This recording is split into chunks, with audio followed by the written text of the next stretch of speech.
Di Matan misalnya diterangkan zaman Matan penyembelian itu harus pakai bismillah. Kalimat harus ini harus dengan arti taruhan sah tidak sah, apa harus sebagai etika, apa harus sebagai supaya kebiasaan baik ini bertahan. Saya ulang lagi ya, misalnya Pak Arifin dawuh teng jenengan cung nyembelih pitik kudu maca bismillah. Kalau kamu memotong hewan harus baca bismillah. Kata harus itu apa artinya syarat sah, sehingga kalau tidak baca tidak sah. Apa keharusan dalam makna etikanya harus baca bismillah. Jadi urusannya hanya apa? Etika atau afdoliyah. Atau kita tidak ingin kultur baca bismillah itu hilang, sehingga barang tidak wajib pun kita wajibkan supaya kultur baca bismillah itu tidak hilang. Nah, Imam Syafi'i itu milih yang tidak wajib. Itu hanya urusan etika. Sehingga dhabihatul muslim meskipun nggak baca bismillah, baik secara sengaja maupun lupa tetap halal ya, tetap sah, tetap halal. Tapi beberapa ulama mengatakan baca bismillah itu wajib dan menjadi syarat sah. Ya kira-kira karena pamit tadi, yang beri nyawa itu Allah, kok apa yang menghilangkan nggak pamit, sudah menghilangkan nyawanya ayam dimakan lagi. Wah itu selingkuhannya kan masih marah itu. Selingkuhannya, pacarnya, anaknya, cucunya itu kan marah itu. Tapi kalau pamit yang punya kan enggak. Lupa kalau ayam cantik yang pas kamu sembelih itu lanangannya kan mangkel itu. Kalau kebetulan sudah tua kan karep-karepmu kan gitu. Jadi apa? Itu yang tahu Sarah. Saya ulang lagi, yang tahu Sarah, karena ini sudah jelimet. Sudah jelimet. Sehingga enggak ada kitab matan yang Indo kecuali di Sarai. Dulu ada kitab namanya Takrib, karangannya Abi Suja. Terus disarai kecil sekali oleh Fathul Qorib, ya, oleh Ibnul Qasim Al-Huzi itu. Terus disarai lagi oleh Bajuri. Jadinya Bajuri itu sudah sarhun ala sarhin warifin, ya, sudah sarhun ala sarhin, bukan sarhun ala matnin tapi sarhun ala sarhin. Nah, kenapa memang kita butuh itu? Saya ulang lagi, kita butuh itu. Nah, kenapa butuh? Ya karena mau tidak mau. Saya ulang lagi, mau tidak mau. Karena matan itu seperti itu. Misalnya matan cerita, yang dikatakan menyembelih itu apa? Ya nyembelih itu ya nyembelih. Nyembelih itu memotong hewan. Terus motongnya dari mana? Kalau kamu motong hewan dari mana coba? Dari belakang atau dari depan? Dari mana? Depan misalnya. Pertanyaannya, ketika dari depan itu paling penting terpotong al-hulkum wal mari misalnya. Yang satu majrur to'am, yang satu majrur ruh, ya gitu, majrur nafas. Tapi andekan dari belakang gimana? Tapi tetap terpotong. Mulai ribet kan? Kalau kubu sebelah kan enak, pokoknya nggak sunah Rasul seperti itu, nggak mau debat. Tapi kita tidak, cara berpikir tidak gitu. Ini kan status hukumnya halal apa haram ketika ada orang motong hewan dari belakang. Nah, terus kita berdebat kan, mesti berdebat itu mau dibilang haram, nyatanya memenuhi syarat apa tadi pemotongan. Nah, hukumnya kena, amarinya kena. Mau dibilang halal, jangan-jangan pitiknya sudah pingsan, sudah mati karena dogrok-ogrok dari belakang. Nah, itu terus ulama debat, kan mungkin juga. Ya kan, pitiknya sudah setengah kena corona, pingsan terus. Ya kan, sudah pingsan terus digorok. Nah, seperti ini mau tidak mau kita harus detail. Detail artinya yang dikatakan menyembelih itu apa? Ya nanti tak bacakan tabir-tabir di Bajiria sekaligus ijazah untuk jenengan semua. Saya tadi alhamdulillah ketemu Pak Arifin lama, ngendikan panjang lebar tentang pentingnya ilmu. Yang dikatakan nyembelih adalah mematikan hewan yang hidup dengan kaifiyah syariah. Saya ulang lagi, mematikan hewan yang hidup dengan kaifiyah syariah. Nah, kalimat hidup ini mulai masalah. Hidup yang apa? Misalnya ada hewan, saya sering kalau ngaji cerita, ada ayam jago ketandang mobil, ketabrak mobil, kejet-kejet. Enggak kamu sembelih pun 1 menit lagi pasti meninggal. Ini kan hanya koordinasi prosedur saja. Karena prosedur ayam mati harus kejet-kejet, enggak boleh enggak langsung peletes mati, enggak boleh.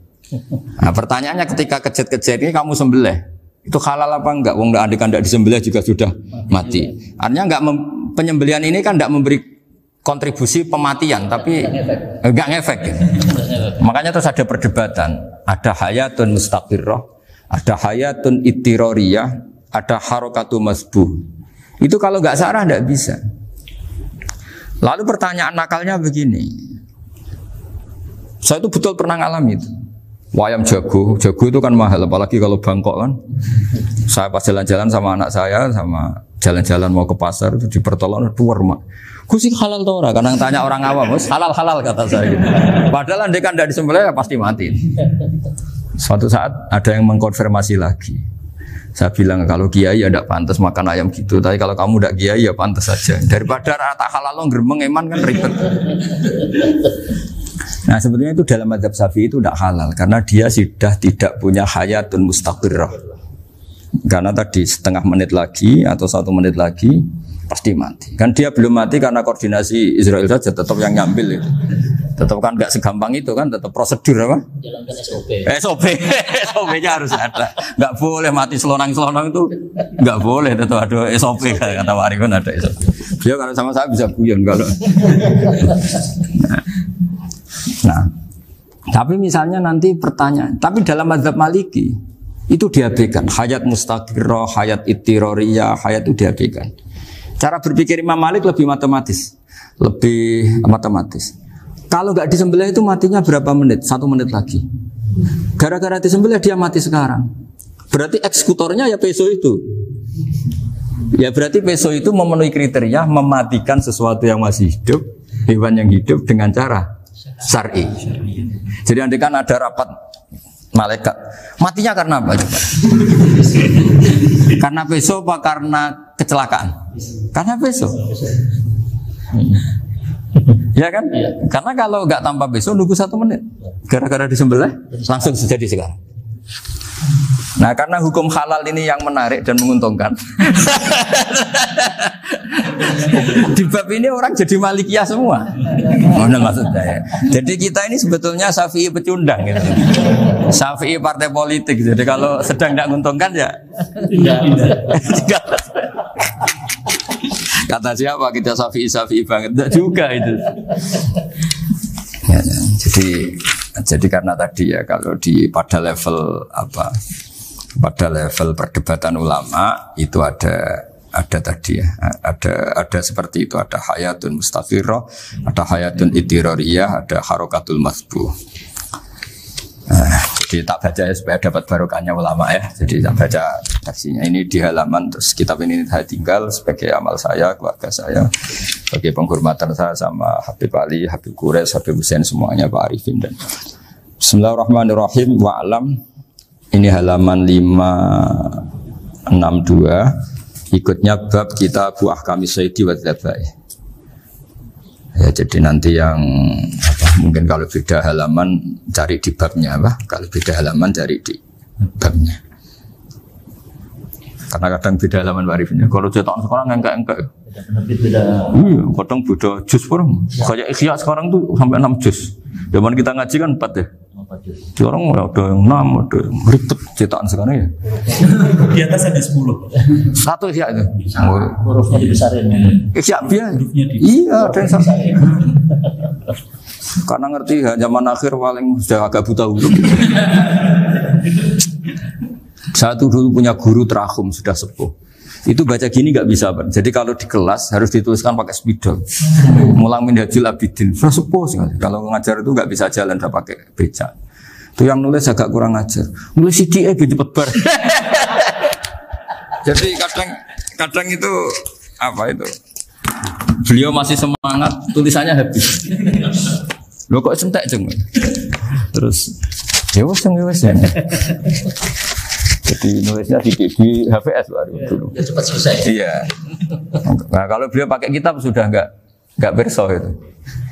Anak-anak wah nulis sidik benang ber. Ribet. Saya ulang lagi ya.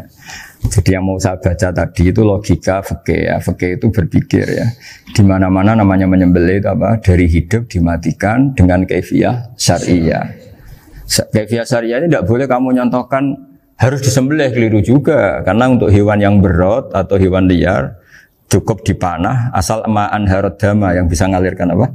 Darah. Jadi makanya saya umumkan bikaifiatin syariah Pak Arifin kan tidak harus motong kan bentuknya. Kalau hewan liar kan atau sapi kurban liar kan, sapi kurban ucul liar kan boleh dipanah, boleh macam-macam. Nah kalau tembak bisa diperdebatkan karena ada unsur api Pak Arifin. Jadi bisa debat. Meskipun ada yang bilang boleh tapi bisa debat lagi kan? Karena ada unsur apa? Api Pak Arifin. Iya. Tapi ini saya cerita umumnya bikaifiatin syariah. Nah, karena kalimat hewan hidup, ada kalimat hidup. Hidup yang apa? Kan pertanyaannya. Hidup yang sudah kejet-kejet, misalnya sudah koma, sudah kena corona, disentak istrinya itu. Apalagi ayamnya menyaksikan pasangannya diselingkuhi, wah itu sudah stroke itu dia. Itu. Nah itu. Makanya kalau orang suka macam-macam itu kayak ayam makanya itu. Saya baca ya. Bismillahirrahmanirrahim. Wa'lam annahu yujadu fi ibaratihim hayatun mustaqirrah, hayatun mustamirrah, harakatu madbuh. Wa yuqalu aisyu madbuhin.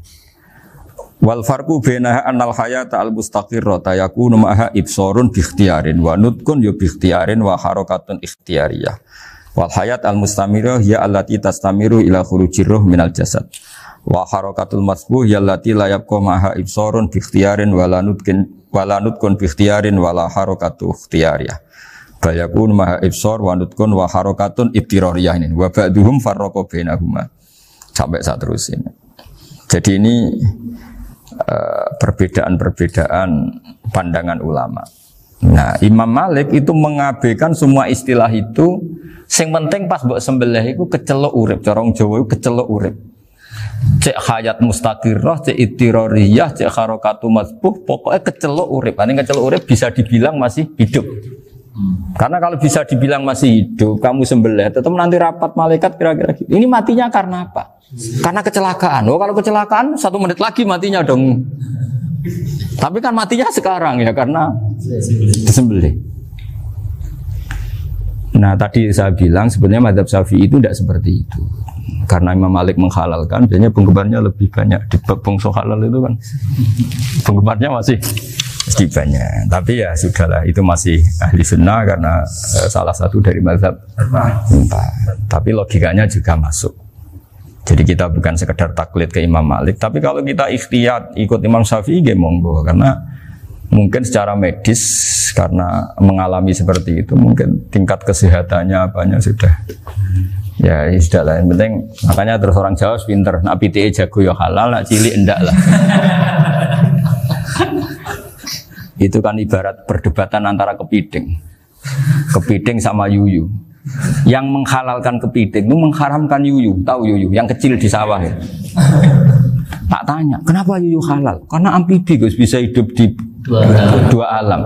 Memangnya kepiting enggak? Oh beda. Ternyata beda maksudnya. Eman Gus kalau haram. Eman kan kalau yuyu haram kan enggak ngefek kan, kecil. Ini mufti kok. Oh udah kadang halal, udah kadang makan selama ini. Iya selama ini udah kadang makan itu. Makanya banyak kiai yang mengharamkan kepiting sebetulnya, tapi minoritas kan? Minoritas. Tapi yang mengharamkan yuyu mayoritas, wong kecil aja. Jadi kita ribet ikut siapa? Gitu. Kata siapa? Ahli fikih gak mikir untung rugi. Makanya saya ini bingung, jadi saya ini kan kiai ya, kiai betul. Susah kadang jadi kiai. Sebagian guru saya itu mengharamkan kepiting. Nah kalau kayak dolan di daerah Juwono Mas Nafis daerah itu, penghormatan tertinggi santri itu kalau nyugoi kiainya kepiting karena itu makanan termahal. Bingung kan dia? Mau tidak makan itu kayaknya dipersiapkan betul Pak Rifan. Udah ada effort ya. Warna nyari yang mahal kan. Mau makan itu sebagian guru kita mengharamkan. Akhirnya ya ad-darurat tadi, makan sekadarnya. Kalau saya habis 3 pasti israf. Kalau habis 1 prosedur hormat yang nyugui. Itu susahnya jadi kiai. Kalau kamu kan tidak kiai, mumpung gratis. Enaknya gak jadi kiai kan itu Mas. Pertimbangannya mumpung gratis. Sudah gitu masih mun dibutuh mawon, makai dibutuh mawon. Oh digawa tenan. Tapi sebetulnya ada sisi naif dari yang bilang halal tadi. Ketika yang bilang naif itu versinya, tapi ya nggak apa-apa, semoga dimaafkan Allah. Naifnya tadi, tapi tapi itu masalah khilafiyah ya. Semoga yang mengatakan halal juga benar, karena punya perhitungan iman tadi. Tapi yang bilang halal itu tak tanya, itu halal apa haram? Lucunya jawab haram semua. Yuyu bahasa Indonesia nggak ada kayaknya. Nggak tahu juga saya apa. Yang penting paham tapi yang kecil itu. Itu kalau diharamkan nggak ada yang protes ya? Nggak ada. Tapi kalau kepiting? Ini pakai model apa? Coba Pak Wafa. Kalau alasannya amfibi, Yuyu sama kepiting sama enggak? Kalau alasannya amfibi, hidup di dua alam. Sama-sama. Sama-sama. Kenapa kepiting jadi halal? Lebih bernilai. Ini juga mufti model baru. Mungkin muftinya menghalalkan itu. Iya makanya. Kan jadi kayak tadi ayam jago tadi orangnya tak tanya akhirnya. Andekan yang kecelakaan itu ayam kecil. Kamu tanya saya enggak? Ya enggak, terus langsung tak buang. Kan langsung dibuang. Berhubung ayam besar. Eman kan. Tapi nurani aja sebetulnya protes. Nyembelih klekek-klekek. Kadang kan apa kejet-kejet itu sudah tunggu SOP jawaban. Ya tapi apapun itu ini ilmu harus didengar ya supaya sampean tahu ya, ada hayat mustaqirroh, ada hayat mustamirroh, ada hayat ittiroriyah, paling enggak kita ngerti lah. Karena nanti di bab B ya nyun sewu di bab apa? B. Itu ya nanti nggak sahnya karena apa? Tidak mutamawal. Misalnya saya punya utang sama Pak Arifin ayam jago, tak bayar dengan jago yang mengalami kehidupan sudah seperti itu kan tidak sah. Meskipun itu hidup tapi sudah tidak hayat yang mustamir, tidak normal. Jadi ilmu itu apapun tidak cocok kita karena beda mazhab misalnya, tetap sebagai apa? Ilmu. Jadi jangan pernah anti ilmu meskipun kita tidak cocok. Dulu saya itu heran sama Abu Hanifah karena membolehkan merujuk wakaf. Wakaf itu kan nggak boleh ditarik kembali dalam mazhab Syafi'i dan hampir semua ulama bilang gitu. Tapi kalau kata Abu Hanifah, jika nazir yang nerima itu tidak sesuai rencana kita, keinginan kita itu boleh narik kembali. Fa innal waqfa atiyatun mahdhah, kata beliau, wakaf itu ya pemberian normal saja. Suatu saat ada peristiwa gini Pak Arifin ya, ada orang kaya raya mewakafkan tanah itu senilai kalau nggak salah itu 60 miliar. Singkat cerita beliau bermain apa gitu, bisnis apa itu bangkrut. Kemudian itu belum disertifikatkan wakaf. Kemudian nggak ada yang disawang coro Jawa, nggak ada yang dilihat, terus mau dibeli sama nyuwun sewu sampai yang mau beli yang mampu itu non muslim. Singkat cerita ada orang kaya muslim yang mau beli itu tapi ada problem karena itu wakaf. Tapi kalau nggak dibeli itu malah dibeli non muslim. Tanya saya, ternyata saya jawab nggak apa-apa dibeli saja. Ikuti mazhab Abu Hanifah. Karena kalau mazhab Syafi'i itu nggak sah semua pembeliannya. Tapi apa artinya mazhab kalau kita berpikir nggak sah tapi yang jual melakukan? Nah itu yang nggak dipikirkan oleh orang-orang fikih yang di Menara Gading. Apa gunanya kita bilang nggak sah, tapi yang punya tanah tadi tetap menjual. Karena tidak mengindahkan hukum itu, mau apa? Makanya saya bilang ke Kiai tentang Gus itu nggak ada kaulnya dalam mazhab Syafi'i. Saya bilang kamu mengharamkan itu tidak ada gunanya karena itu tetap dilakukan. Jadi kita pertimbangannya ndak itu, daripada dikuasai situ mendingan kita. Betul. Nah itu sisi-sisi fikih. Makanya ini kita ngaji fikih ndak segampang itu memberi fatwa karena pertimbangannya banyak Pak. Ndak hitam putih gitu maksud saya, ini cerita. Jadi nanti kamu ngerti. Jadi mau apa coba? Itu kan ibarat gini. Hukumnya kita ngajar perempuan itu masalah sebetulnya secara karena itu ajnabiyah. Tapi fikih mentoleransi li ajli ta'lim karena untuk belajar enggak apa-apa. Kalau sudah jadi fakta itu ribet. Dia maunya belajar sama kamu dan sekali kamu tidak mau belajar ke yang lain yang potensi menyesatkan. Jadi fikihnya bukan masalah nazar lagi, sudah penyelamatan. Ribet kan kalau sudah begitu. Saya punya kenangan yang menurut saya itu harus jadi trauma. Siapapun harus jadi trauma. Ini cerita sedikit. Ini masih ngaji fikih pertimbangan. Ada orang itu sangat khusyuk, Pak. Sangat khusyuknya di rumahnya Pak Wafa itu nggak ada TV, nggak ada motor, nggak ada apa saja. Ketika anaknya berkembang agak dewasa, itu pertama naik motor, itu ya utang jasa sama kawan-kawannya. Pertama dia ngelihat nikmati TV ya dari kawan-kawannya. Corong Jawa mbek tanggane lah. Padahal orang tuanya ini protektif justru karena banyak tanggane sing nggak pati Islami lah. Ya mereka orang Islam tapi ya nggak sholat, nggak apa. Singkat cerita orang tuanya ini datang ke rumah sana nangis mari. Nangis Gus, sekarang saya ikrar bahwa mazhab Abah jenengan Ki Nur Salim, bapak saya itu mazhab jenengan itu lebih hebat timbang mazhab kula. Nangis deh. Dulu saya itu agak menyalahkan Ki Nur Salim jenengan karena longgar di rumah ada TV, ada motor. Terus dia cerita. Ya karena anaknya ini pertama bisa naik motor. Untuk anak ABG ini kan jasa yang luar biasa. Karena dia butuh sekali bisa naik motor, dipinjemin. Akhirnya walhasil anaknya ini yang saya merantau ke Jakarta kemana? Akhirnya lam yusolli wa lam yasum. Padahal anaknya ya kiai kampung. Terus tak ceritain. Terus akhirnya dia tanya, kenapa sih Gus jenengan sama Abah kok longgar gitu sama anak? Terus tak ceritain gini Pak Arifin. Menurut ilmu al-insan abdul ihsan, manusia itu budaknya kebaikan. Karena utang jasanya sama anak ini, ya dia akan ainut anak ini.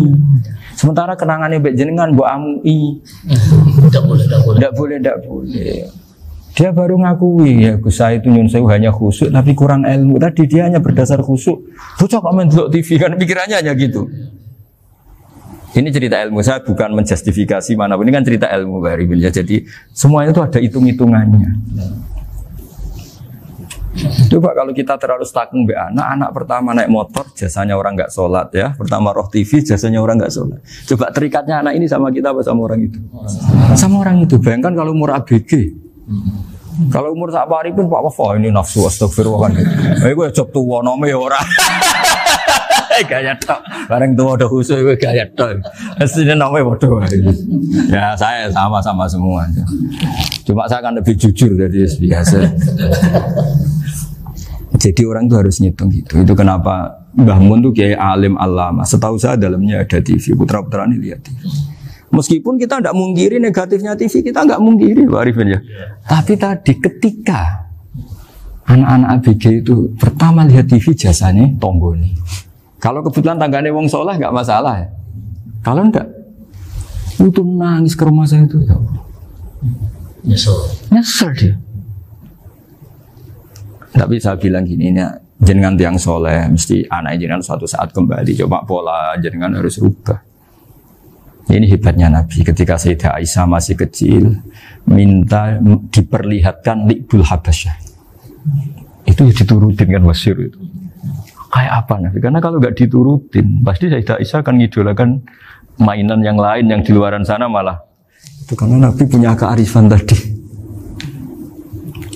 Jadi ini kan ilmu, lagi-lagi ilmu. Jadi yang semua itu harus dibaca dengan ilmu. Makanya kata Nabi, ad-dunya mal'unatun mal'unun fiha illa dzikrawah wa ma'alahu aw aliman aw muta'alliman. Karena dunia ini hanya bisa dibaca dengan ilmu. Yang diridai Allah maksudnya hanya bisa. Saya itu banyak kenal menteri, kenal pejabat. Tapi saya tidak pernah melihat itu sebagai pejabat. Melihatnya itu orang yang ingin belajar agama. Karena sekali salah melihat, yang hidup itu tamaknya Pak Arifin. Yang hidup kan tamaknya. Saya kenal orang kaya kok melihat kayanya, yang hidup itu tamaknya, ingin dapat ini. Tapi kalau melihat itu sebagai hamba Allah yang ingin belajar, insya Allah kita selamat dari tamak. Meskipun kita ya manusia tidak sempurna. Setidaknya ketika dia lomo atau tidak lomo, nyalami template apa tidak ngefek, karena kita melihat ini mau belajar. Tapi kalau kamu didorong tamak, katanya orang kaya ternyata nggak tahu haknya kiai, ribet kan? Ribet. Ya kalau kamu punya santri cantik ya lihat itu sebagai santri kamu. Jangan melihat ini mau nggak sama saya, kalau enggak ya wah ya ribet kalau gitu. Ini anak-anak muda harus dilatih ikhlas, bahaya ini santri-santri sampean kalau nggak dilatih ikhlas ini bahaya. Karena ini belum punya penggemar pejabat, paling ya anak-anak yang ya tadi ABG. Jadi lah Sarah kembali lagi Sarah itu membicarakan itu detail. Jadi ya makanya kenapa orang mati yang lahir langsung meninggal itu nggak wajib disolati. Alasannya jifke ya lucu. Karena dikatakan sholat mayit, di mana-mana mayit itu sabakohu hayatun. Di mana-mana namanya mati itu terdahului oleh hidup. Nah ini nggak pernah hidup langsung mati. Jadi fakir itu kadang lucu. Ya gitu aja alasannya. Kamu nyolati apa? Mayit. Kenapa kok mayit? Ya mayit itu namanya mayit Orang mati. Orang mati artinya pernah hidup. Lah itu sarah. Jadi ketika matan hanya cerita wasiktu alladzi lam yastahila, enggak pernah nangis, lam yusalla alaihi. Sarah bilang mergo ora tahu urip. Kalau enggak pernah hidup berarti enggak bisa dikatakan mati. Kayak sampean miskin itu kan enggak bisa dikatakan bangkrut. ya miskin aja gitu loh. Kan gitu ya. Karena nggak pernah kaya. Kayak Mas Nafis nggak bisa dikatakan, oh itu Qurannya lupa gimana? Nggak pernah hafal. Jadi yang dikatakan lupa itu pernah hafal.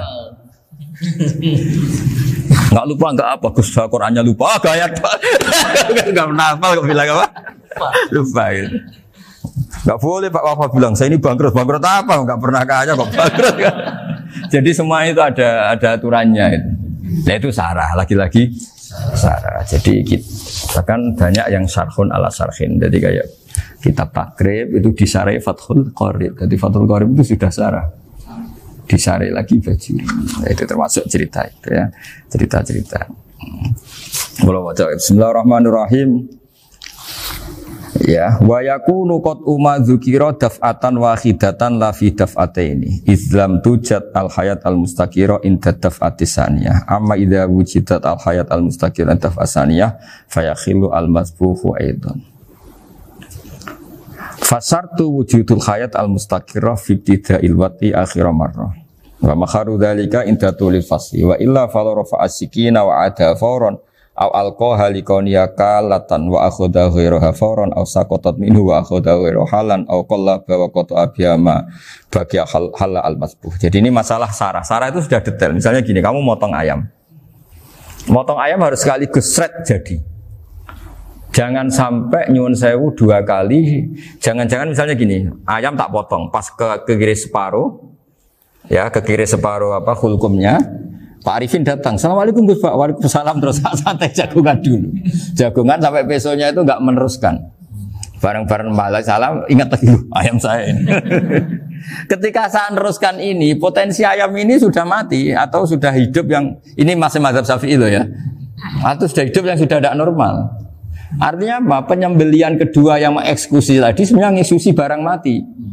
Yang penyembelian pertama tidak bisa dikatakan penyembelian karena tidak sampai mati. Penyembelian kedua berstatus setengah mati. Nah kalau seperti itu maka haram.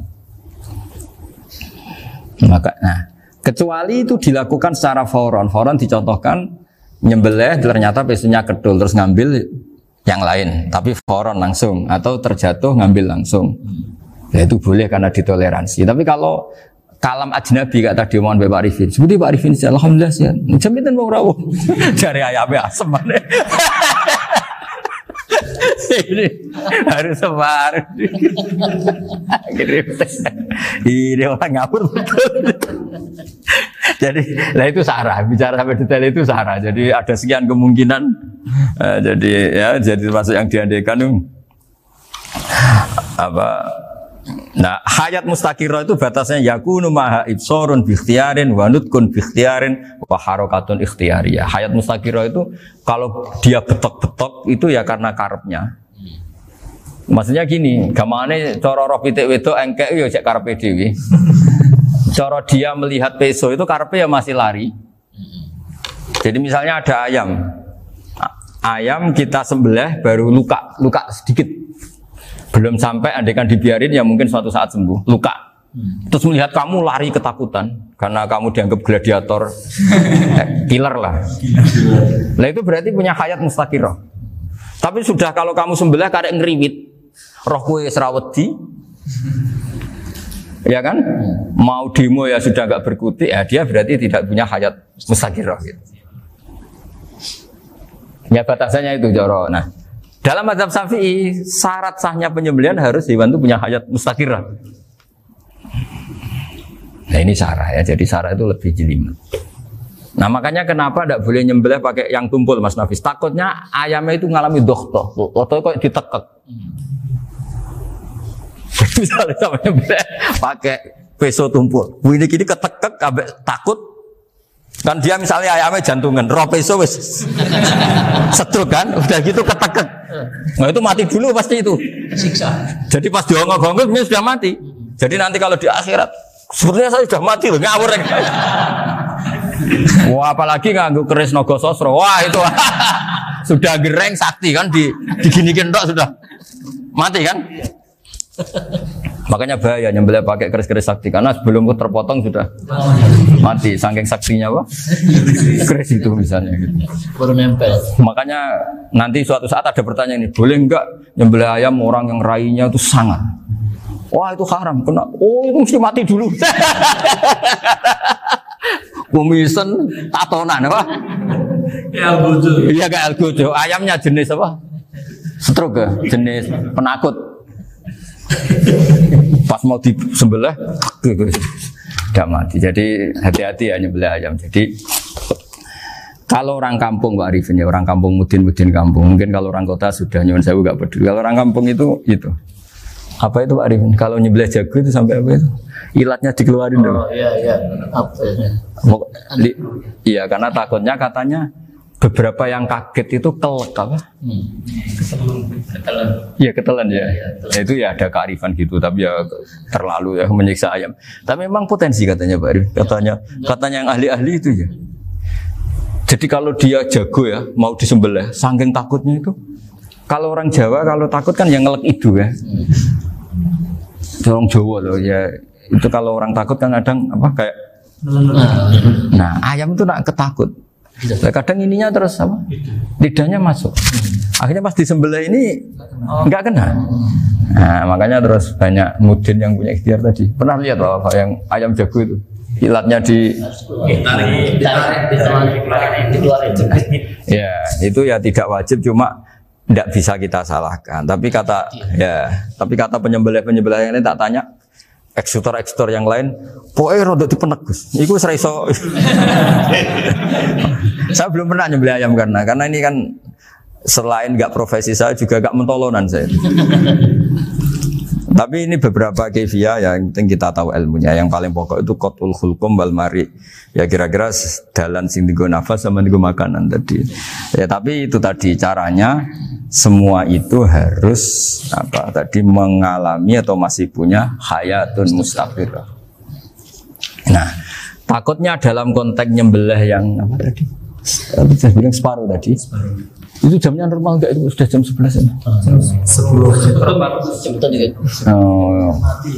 Oh, jam mati almarhum itu. Itu enggak halal disembelih itu sudah maitah ya. 13, 10, 14 kan. Iya. Ya makanya saya bingung lihat jam. Ya jadi itu Pak Wafa ya pentingnya sarah itu seperti itu. Matan itu kan asal nyembelih saja. Tapi di sarah diterangkan jangan hanya nyembelih, yang disembelih harus ada hayatun mustaqirah karena dikatakan penyembelihan adalah menghilangkan nyawa dengan cara yang syar'i. Nah, kalau nyawanya saja sudah hilang bukan nyembelih gitu. Nah, potensi itu ada ketika jago kamu sembelih pakai yang tumpul. Ini ada dokhtoh. Loh, hewan itu juga kayak manusia loh karena punya hati. Ketika takut saja mati. Nah, takutnya ulama kan ini ngalami dokhtoh. Kayak orang ditekek kan mati kan. Ditekek kaget. Contoh gampang gini. Orang ditekek perempuan kemungkinan mati itu kecil. Karena murni hanya ngalami pernafasan. Tapi nak ditekek gua tatonan kan terus dua reaksi tubuh. Takut sama gak bisa bernafas. Itu kan lebih cepat apa? Mati. Kira-kira kan gitu. Lah ini sudah takut dongok-dongok itu kan nyiksa.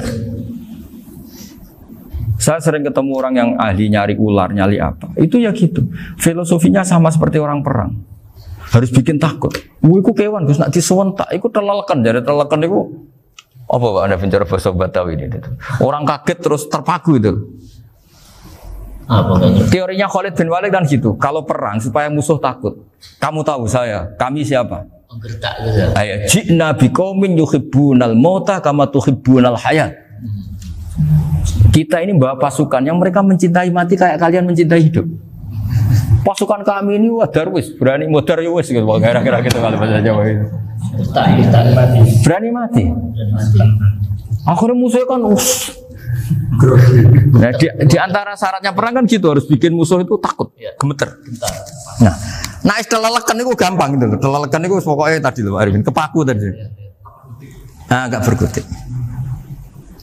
Paham ya? Nah jangan-jangan ayam yang kita sembelih mau wis wedi diongo-ongo mati duluan gitu. Nah makanya terus kata musannaf kalau bisa itu wa yakunu madzukira bidafatin wahidah. Kalau itu usahakan sekali jadi. Tapi itu bukan berarti syarat sahnya harus sekali jadi. Kira-kira karena tadi gak kebayang kan kalau baru separuh tak Assalamualaikum Gus Pak, waalaikumsalam Pak Arifin, sebuti kabarnya. Baru itu terus ingat, diteruskan lagi. Kemungkinan ini sudah mati apa? Nah makanya ya tapi lagi-lagi ini sarah ya tak baca Bismillahirrahmanirrahim wa yakunu qad umadzukira daf'atan wahidatan la fi daf'ataini fa innahu yahrumul mazbuh hina itu. Kalau 2 kali, tapi 2 kali maksudnya yang 1 kali ini mengakibatkan kematian. Dikatakan penyembelian belum sempurna, dikatakan hidup toh nanti pasti mati, berarti tidak mengalami hayatun mustaqirrah. Paham ya? Jadi ini semoga dapat barokah dari para ulama. Jadi saya mohon nanti Pak Wafa, Pak Muntaha, teman-teman jangan hanya baca matan ya, pada level alim itu harus baca syarah karena matan itu nyuwun sewu tidak cukup untuk menjawab sekian kemungkinan. Nah syarah itu sono fardul masalah. Ya Pak Arifin ya mengandekan masalah meskipun belum terjadi ya pengandaian sehingga nanti kalau terjadi kalau militer itu apa? A, B ya? Alternatif gimana? Kalau strategi itu kan ada sekian A, B, C. Kalau A gagal, B sudah siap militer. Jadi kalau masuk surga pintu 1 nggak bisa, itu kedua. Lewat teras Gus. Ini sembrono. Pergi Al-Fatihah.